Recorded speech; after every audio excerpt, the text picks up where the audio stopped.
irraanfadhu mani samiilana na keessa qabdoo majiddoo olaana irriibana dhoowwatee mormaan kee meelii keen darbuu biyyoodhee duuba kee oduu koof gooteetu hirmaannaa dhuunfaa fayyuu koofsiif sababni hangafaa hin qabuumsinaa biraa sirraa kan hafee amma jichee jabaateera dallaan koodhaafee hangafummaan kan keetii mana koo keessaa olchaa ta'uu kee argeera si waaqessan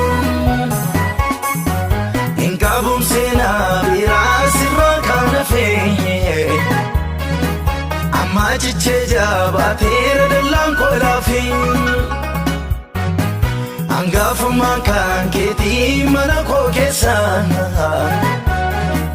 olchaa ta'uu kee argeera si waaqessan akkarraa mitiin kanaan wareegame qaba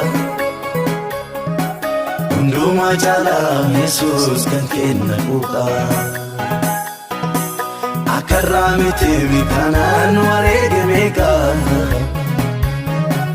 hundumaa caalaa abbaa koo kan kenna quuqaa